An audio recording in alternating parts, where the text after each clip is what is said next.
যদি মাননীয় প্রধান উপদেষ্টা এবং অন্তর্বর্তীকালীন সরকার ইতিহাসে আরো বেশি স্মরণীয় হয়ে থাকতে চান, তাহলে জুলাই আগস্টের এই ঐতিহাসিক গণ অভ্যুত্থানকে স্মরণীয় করে রাখার জন্য 5ই আগস্টে আপনি সংসদ নির্বাচনের আহ্বান করতে পারেন। তাহলে জাতি আপনাকে স্মরণ রাখবে এবং এই দিবসকে আপনি স্মরণীয় করে রাখতে পারবেন। আমরা খুব হিসাব নিকাশ করে দেখেছি 3 থেকে 4 মাসের বেশি প্রস্তুতিতে সময় লাগে না।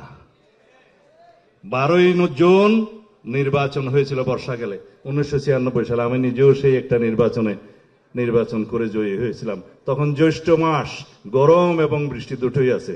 যদি জুলাই আগস্টের আমাদের ভাদ্র মাসে বৃষ্টির সময় যদি বাংলাদেশে এই দক্ষিণ এশিয়ায় পৃথিবীর মধ্যে উল্লেখযোগ্য সবচেয়ে বৃহৎ গণ অভ্যুত্থান সংগঠিত হতে পারে, তাহলে কেন নির্বাচন নয়? একজন জিয়াউর রহমানের জন্ম হয়েছিল বলেই 1971 সালে আওয়ামী লীগের সকল নেতৃবৃন্দ পলায়ন করার পরেও বাংলাদেশে স্বাধীনতার ঘোষণা দেওয়ার জন্য একজন মেজর উপস্থিত ছিলেন। শহীদ রাষ্ট্রপতি জিয়াউর রহমানের জন্ম হয়েছিল বলেই 1975-এর জাতীয় সংকটময় দিনগুলি পার করা গেছে এবং 7ই নভেম্বরের সিপাহী জনতার বিপ্লবের মধ্য দিয়ে এদেশের রাষ্ট্রপতি জিয়াউর রহমানের শুভ সূচনা সেই দিনই হয়ে গেছিলেন, সেই নেতৃত্বের মধ্য দিয়ে। একজন জিয়াউর রহমানের জন্ম হয়েছিল বলেই 1979 সালে 5ম সংশোধনের মধ্য দিয়ে বাংলাদেশে বহুদলীয় গণতন্ত্রের পুনঃপ্রবর্তন হয়েছিল, যে গণতন্ত্রের কবর রচনা করেছিলেন শেখ মুজিবুর রহমান। বাকশালের 4র্থ সংশোধনের মধ্য দিয়ে একনায়কতান্ত্রিক বাংলাদেশের উৎপত্তি হয়েছিল। রাষ্ট্রপতি শহীদ জিয়াউর রহমান শাহাদাত বরণ করার পরে ক্রমাগত ষড়যন্ত্রের শুরু হয়। সেই ষড়যন্ত্রের পরে দীর্ঘ সামরিক স্বৈর শাসনের বিরুদ্ধে ক্রমাগত লাগাতার আন্দোলন সংগ্রামের মধ্য দিয়ে গড়ে ওঠা দেশনেত্রী বেগম খালেদা জিয়া ইতিহাস রচনা করলেন। সামরিক স্বৈরাচারের পতন হল। বিএনপির রাজনৈতিক ইতিহাসে শহীদ রাষ্ট্রপতি জিয়াউর রহমান, দেশনেত্রী বেগম খালেদা জিয়া এবং আমাদের মাননীয় নেতা জনাব তারেক রহমানের কেবলই ইতিহাস আর ইতিহাস গড়া।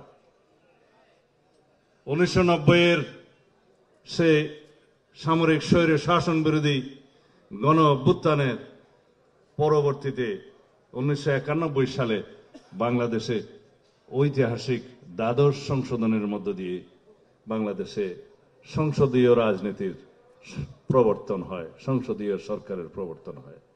এটাও আরেক ইতিহাস, যা আজ পর্যন্ত কোন রকমে টিম করে জ্বলছে।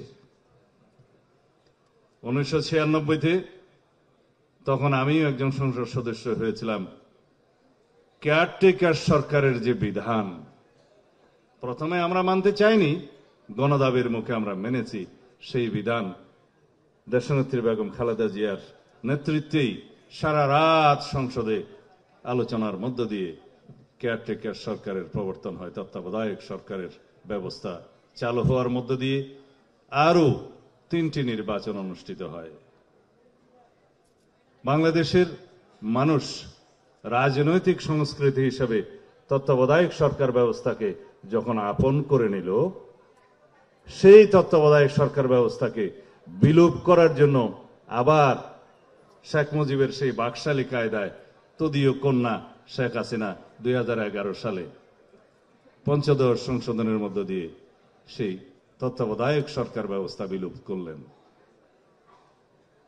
প্রশ্ন হল, 2001 সালের সে সরকারে সংবিধান সংশোধনের মতো সংখ্যাগরিষ্ঠ জাতীয়তাবাদী দলের ছিল, কিন্তু দেশনেত্রী বেগম খালেদা জিয়া জনগণের বিরুদ্ধে যে নিজের ক্ষমতাকে দীর্ঘায়িত করার জন্য কোন রকমের সাংবিধানিক অপকৌশল প্রয়োগ করতে চাননি। তিনি এই দেশেরই নেত্রী, দেশ তার কাছে উপরে, জনগণ তার কাছে সর্বাগ্রে। শেখ হাসিনার এই পঞ্চদশ সংশোধনের পরে এবং তার আগে থেকেই একদলীয় শাসন ব্যবস্থা এবং একদলীয় রাষ্ট্র ব্যবস্থা কায়েমের যে উদগ্র বাসনা তাকে পেয়ে বসছিল, যার কারণে বাংলাদেশে অপশাসন, স্বৈরশাসন এবং ফেসিবাদের দীর্ঘস্থায়ী ব্যবস্থা প্রতিষ্ঠিত হয়ে গেছিল। প্রায় তার বিরুদ্ধে আন্দোলন সংগ্রাম করার জন্য ক্রমাগতভাবে আমাদের নেতা জনাব তারেক রহমান অবিরাম সংগ্রাম এবং নেতৃত্ব দিয়ে গেছেন। আমি বিদেশে থেকে ওনাকে সহায়তা করেছি, আমি জানি প্রতিটা মুহূর্তে উনি কিভাবে এদেশে আন্দোলন সংগ্রামের নেতৃত্ব দিয়েছেন আমাদেরকে। আজকে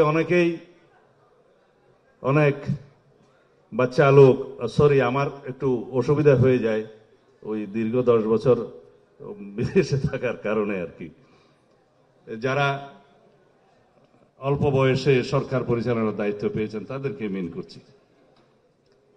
অনেক রকমের অভিজ্ঞতা না থাকলে কিছু কিছু উচ্চাভিলাষ দেশের জন্য ক্ষতিকর হয়ে যেতে পারে।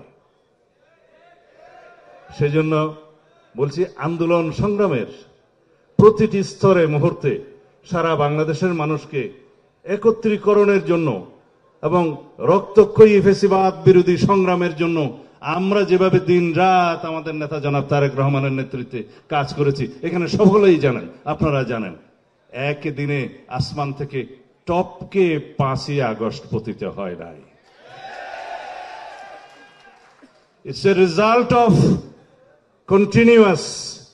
it is a cumulative result of continuous democratic movement and fight.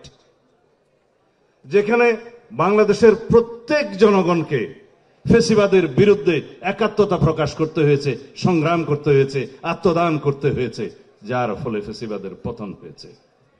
আমরা জানতাম ফ্যাসিবাদের পতন হবে, কবে হবে, কিভাবে হবে, কত রক্তক্ষয় হবে, সেই হিসাবটা কেবল জানতাম না। এখন ফ্যাসিবাদ বিরোধী জাতীয় ঐক্য যেটা সৃষ্টি হয়েছে, সেই জাতীয় ঐক্যে ফাটল সৃষ্টি হওয়ার মতো কোন কোন পদক্ষেপ আমরা এখন দেখছি যেটা জাতির জন্য কল্যাণ বয়ে আনবে না। সব কিছুর বিনিময়ে বাংলাদেশের সবচাইতে জরুরি হলো ফ্যাসিবাদ বিরোধী জাতীয় ঐক্যকে ধরে রাখা। মাননীয় প্রধান উপদেষ্টার উদ্দেশ্যে বলবো, জাতীয় ঐক্যকে ধরে রাখার জন্য যত কৌশল আছে সেটা অবলম্বন করুন, কিন্তু কোন উচ্চাভিলাষী কোন গোষ্ঠীর রাজনৈতিক উচ্চাভিলাষ পরিপূরণের যেন আপনি হাতিয়ার না হন, সেটা আপনাকে সজাগ থাকতে হবে। আমরা অবশ্যই নতুন রাজনৈতিক দলের আগমনকে স্বাগত জানাবো, যদি সেটা কিংস পার্টি না হয়। সেই রাজনৈতিক দল যদি সরকারি সাহায্য সহযোগিতা ছাড়া স্বাভাবিকভাবে জন্মগ্রহণ করে, এই দেশের মানুষ সেটা স্বাগতম জানাবে। কিন্তু কোন রকমের জনগণের সাথে, যেখানে একমাত্র আমরা বলে থাকি জনগণই হচ্ছে সার্বভৌম শক্তির উৎস, সাংবিধানিকভাবে জনগণই হচ্ছে সাংবিধানের রাষ্ট্রের সকল শক্তির মালিক এবং রাষ্ট্রের মালিকানা জনগণের কাছে, প্রকৃতপক্ষে সেটা লেখা আছে সংবিধানের প্রথম ভাগে। সেই মালিকানাকে যদি স্বীকার করি, সার্বভৌমত্ব হচ্ছে জনগণের, জনগণের সেই সার্বভৌমত্ব প্রতিনিধিত্ব করে তাদের নির্বাচিত প্রতিনিধি, এবং সেই প্রতিনিধিত্বের কথা বলার জায়গা হলো সার্বভৌমত্বের বহিঃপ্রকাশের জন্য সংসদ। সেই সংসদ হচ্ছে একমাত্র জায়গা যেখানে বাংলাদেশকে বিনির্মাণের জন্য সকল রকমের আলোচনা করা যাবে আন্ডার দি সান। অন্তর্বর্তী সরকারের প্রথম ম্যান্ডেট হচ্ছে একটি সংসদ নির্বাচন অনুষ্ঠান করা, সুষ্ঠু, সুন্দর, নিরপেক্ষভাবে। যদি সংস্কার লাগে সংস্কার করতে হন, কিন্তু সংস্কার খেলা যেন আমরা না করি। সেই সংস্কারই আমরা করতে আহ্বান করেছি, যে সংস্কারগুলো সংসদ নির্বাচনের জন্য প্রয়োজন, প্রধানত অগ্রাধিকার সেখানেই দিতে হবে। নির্বাচন কমিশন গঠিত হয়েছে, ভোটার তালিকা প্রণয়নের কাজ চলমান এবং প্রাতিষ্ঠানিক এবং আইনি সংস্কারের জন্য সমস্ত প্রস্তাব প্রদান করা হয়েছে। আসুন আলোচনা করি আমরা, কি সমস্ত সংস্কার প্রাতিষ্ঠানিক দরকার নির্বাচন কমিশনের জন্য, কি কি সংস্কার দরকার, আইনিভাবে সেই সংস্কারগুলো আমরা করি। কাগজি আইনি সংস্কারের জন্য সময় লাগার কথা নয়, শুধু মতৈক্য হইতে হবে বৃহত্তর অংশীজনের মধ্যে এবং রাজনৈতিক দলগুলোর মধ্যে। সুতরাং সময় তো বেশি লাগার কথা নয়। আমি সময় নেব না, শুধু একটা আহ্বান জানাবো। আজকে প্রথমবারের মতো উন্মুক্ত করে দিতে চাই, যদি মাননীয় প্রধান উপদেষ্টা এবং অন্তর্বর্তীকালীন সরকার ইতিহাসে আরো বেশি স্মরণীয় হয়ে থাকতে চান, তাহলে জুলাই আগস্টের এই ঐতিহাসিক গণ অভ্যুত্থানকে স্মরণীয় করে রাখার জন্য 5ই আগস্টে আপনি সংসদ নির্বাচনের আহ্বান করতে পারেন। তাহলে জাতি আপনাকে স্মরণ রাখবে এবং এই দিবসকে আপনি স্মরণীয় করে রাখতে পারবেন। আমরা খুব হিসাব নিকাশ করে দেখেছি, 3 থেকে 4 মাসের বেশি প্রস্তুতিতে সময় লাগে না। 12ই জুন নির্বাচন হয়েছিল বর্ষাকালে 1996 সালে। আমি নিজেও সেই একটা নির্বাচন করে জয়ী হয়েছিলাম। তখন জ্যৈষ্ঠ মাস, গরম এবং বৃষ্টি দুটোই আছে। যদি জুলাই আগস্টের আমাদের ভাদ্র মাসে বৃষ্টির সময় যদি বাংলাদেশে এই দক্ষিণ এশিয়ায় পৃথিবীর মধ্যে উল্লেখযোগ্য সবচেয়ে বৃহৎ গণ অভ্যুত্থান সংগঠিত হতে পারে, তাহলে কেন নির্বাচন নয়?